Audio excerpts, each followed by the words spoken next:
Hey guys, Ken here from the Retro Toy Escapades channel in Malaysia. I'm continuing my look at MOTU Revolution, and this is the discussion video for episode 2, titled Ascension. The episode picks up right after the events of the first episode's cliffhanger ending, where Kaldor has turned up to seemingly challenge Adam for the throne of Eternia. But then it turns out that, this particular episode starts off with them not actually having a fight. They're having a pretty normal, decent, heart-to-heart conversation about where Kaldor has been all this time. And it turns out that Kaldor was, in fact, Randor's half-brother. They were really close when they were kids, making him sort of like He-Man's uncle, technically, all right?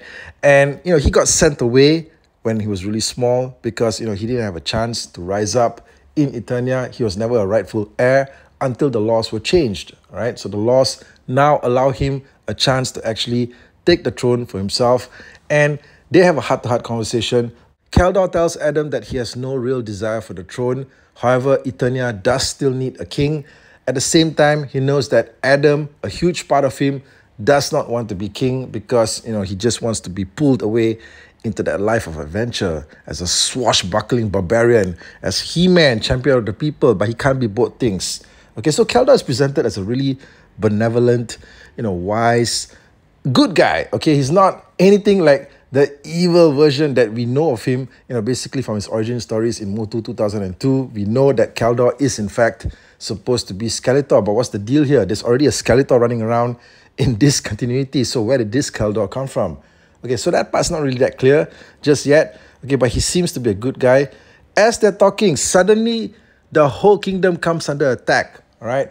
It seems that Skeletor, okay, we're just talking about him, Skeletor, along with Triclops and this whole cult of the motherboard, they are invading the city. They're using these nanotechnology spiders to just attack the citizens and turn them all into like half cyborg, half human, kind of like mindless drones. Okay, so that's their plan, to sort of like mechanize everybody.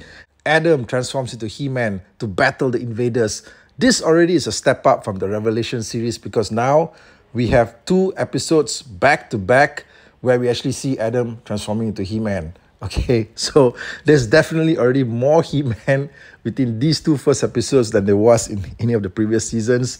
Okay, so he battles Skeletor, and this is the first time that he's actually meeting the new, upgraded cyborg Skeletor, and he refers to him as Skeletech. Okay, and I suppose that name's gonna stick. Okay, because from that point onwards, it seems that Skeletor is referring to himself also as Skeletech. All right, and during the battle, Skeletor is sharing some bits and pieces of Eternian history about how back in the day, Eternia was even more technologically advanced than it is today.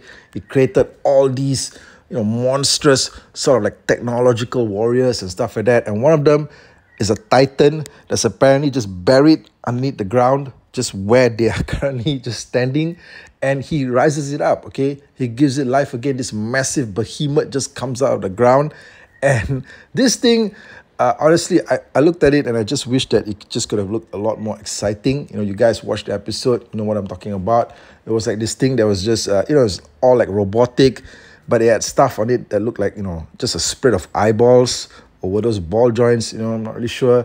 But it just didn't look like anything from the 1980s, okay? So it wasn't like anything that we would immediately have a connection with. It just seemed a little bit out of place. All right, so that's what kind of like pulled me out of the whole scene. You had the heroes fighting against this massive technological titan, but the thing just didn't seem like it belonged there, So they got into the fight, and during the battle, He-Man decides to just give chase to Skeletor. Okay, so that was a bit of a weird scene there because you have this titan just demolishing the city, all right, but He-Man just runs off to just pursue Skeletor on his own, okay, because Skeletor's making a break for it, and they're both abandoning the scene of the battle, right? So that leaves Kaldor to sort of like take charge, right? So Kaldor is there with Andra, and they're both facing these invaders together, facing the Titan together. Apparently, Kaldor has some secret knowledge of the Titan.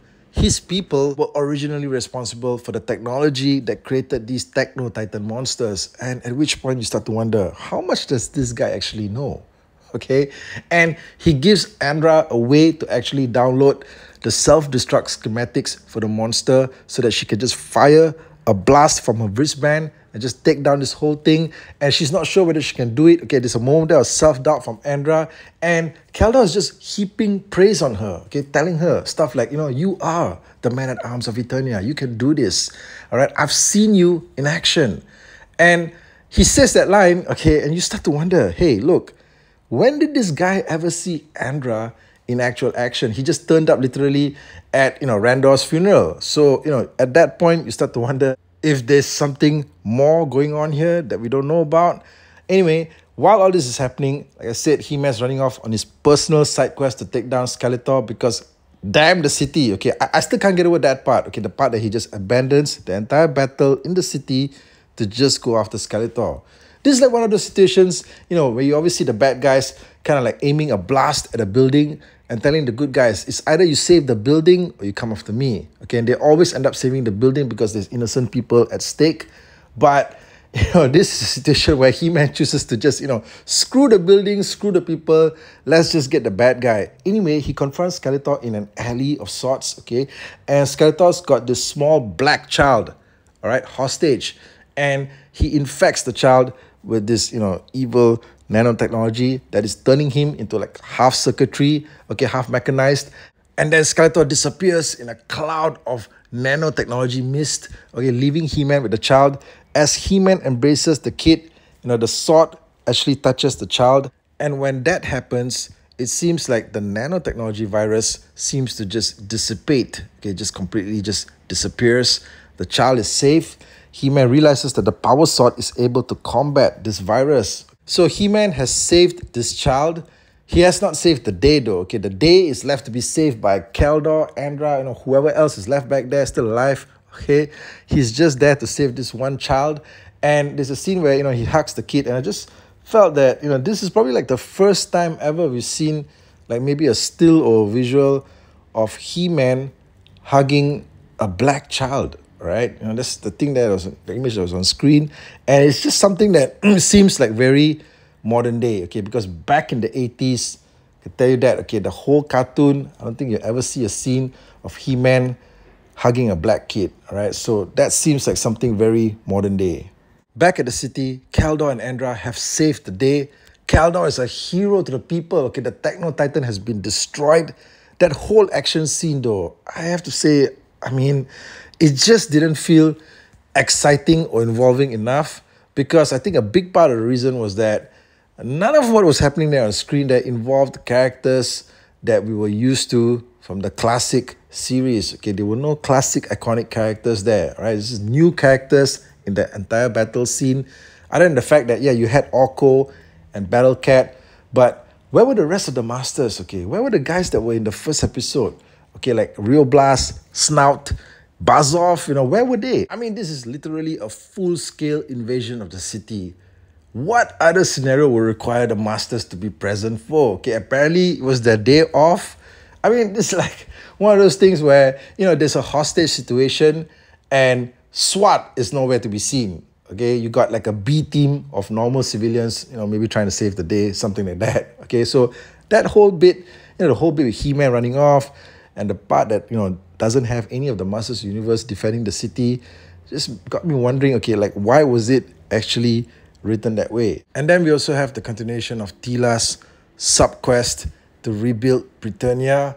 The last episode, her mom, the original sorceress, told her to go to Dark Smoke to get the answers that she wanted, but it was never revealed to the audience what was actually awaiting her there, or what in fact was Dark Smoke. Turns out that it's like this castle fortress, an abandoned fortress, now decrepit and decaying, and she enters this place that looks like, straight out of everything from Lord of the Rings, or that place where all the ancient deadly sins from Shazam reside in, something like that. But she gets there, and yeah, holy smokes, okay, what turns up is this skyscraper tall dragon beast, okay, who turns out is none other than Granny May, right? A character, a dragon character, a dragon king, in fact, that fans will remember dating all the way back to the 80s. So this is a legit classic character. And the scene where he appears for the first time is pretty phenomenal. I gotta tell you, it's like, this guy is huge, right? So It turns out that he's dying, apparently. Okay, he's just waiting for his time to be up. And Tila needs to get access to something called Ka, which is like snake magic, according to her. See, none of this stuff was actually, I think, mentioned in the last episode. I can't remember now. Yeah, but it's like, being shared right now that she needs access to this ancient snake magic that will help her to rebuild Britannia. Also there, alongside with Granny May, is Evelyn. Okay, so Evelyn makes a surprise reappearance. Now, apparently, she's known only as Lynn. Okay, because she's cast off her wicked ways, as we saw in the last episode of Revelation from the last season. She's become one with the forces of good. Or is she? Okay, I mean, she could still be evil. We don't know yet at this point. Okay, but she's there with Granny May because she feels responsible for his condition. The reason why he's dying is because of the energies that she used, the dark energies that she used the last time around when we saw her, when she was attempting to be the master of the whole universe. All right, so Granny May experienced the fallout from that. So she's there technically to just assist him in his time of sickness, or perhaps even his final days. And you gotta admit, that's pretty noble of her to be doing that. But either way, Tila still needs him to give her the damn car snake magic. Okay, she needs the thing. She asks him for it. She pleads with him. She begs him. But he just goes no. Okay, because he's just fed up with assisting humans. Okay, so there's a bit of a backstory there as to how every time he's assisted humans by giving them magic to develop themselves, they've misused it for power instead, and he's just fed up of it, right?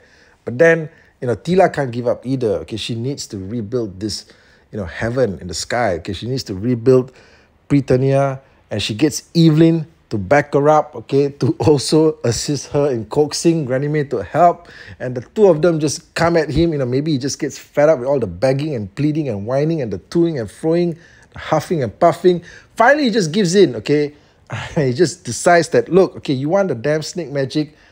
Here it is, okay. So he gives Tila the snake magic powers. Of course, she's going to need training for it, but we see her being transformed, okay, all right. And for a moment there, yeah, it's a scene that we saw in the trailer as well. Okay, she's being imbued by these snake woman powers, and she becomes a version sort of like what we've seen in the action figure. Okay, I think like the Green Goddess action figure that Origins put out. She becomes something that looks like that. All right, so more of this in the next episode. Meantime, it's back to the palace and the coronation, and Keldor is being given the throne, the crown of King Keldor, all right? And it is a day of celebration for everyone. Keldor accepts this honor from He-Man, from Adam.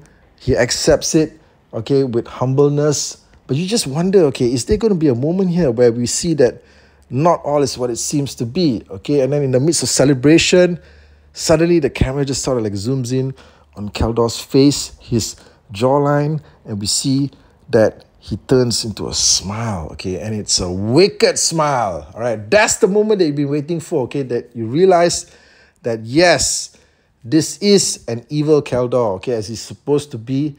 He's not a good Keldor, all right? And the episode could have ended there, okay? With that sinister final image of Keldor's smile. But no, they keep going, okay? With more twists and turns. Okay, by the finale, we're back at Skeletor's lair. And then we realized that the Skeletor that we saw invading the city, okay, that was infecting the people with the evil nanotechnology virus, in fact, that wasn't Skeletor, okay, or Skeletech. That was, in fact, Motherboard herself, okay, in disguise. All right, so what in the hell is going on here? And as she's celebrating the victory, she's joined by Keldor. Okay, Keldor apparently made a break from the coronation and the celebration and everything to come back to Skeletor's lair right here. All right, he's joining Motherboard in this moment of celebration. However, it is then revealed that it is not, in fact, Keldor that we're seeing, but it is Skeletor in disguise. So both of them have been playing dual roles, okay, using technology to mask their appearance. Okay, I felt that was kind of like a cheat code, okay, because they just use some kind of magic or technology that has not been seen so far on screen this season. Yeah, they just pulled it out there, right? But apparently, yeah, okay, so they've been operating in disguise, and the whole purpose of this was to actually have Skeletor infiltrate the castle using this backstory as somebody called Keldor. using this backstory of him having a connection to Randor. And at that point, you have to wonder, okay, was there any kind of documentation for any of these things? Okay, when I was having that conversation with Adam, I mean, they just bought it just like that. Okay, so that's what happens. There's no sign of Hordak though in this particular episode. So I guess they're going to be saving him. They're going to save a full appearance of him later on. So far, we did see him, a glimpse of him in the first episode. He was just sitting down in a chair most of the time. So yeah, we're still waiting for that. Anyway, this episode to me was just, sort of like more of them just setting things into place. But it wasn't something that I felt was terribly exciting because, first of all, they had this big battle scene which I felt they did not fully capitalize on. They failed to make it as exciting as it could have been. All right. But what did you guys think about the episode? Let me know in the comments section below. How do you find Revolution so far? I can't wait to review the third episode and share my thoughts here as well. Meantime, take care out there and I'll catch all of you again real soon.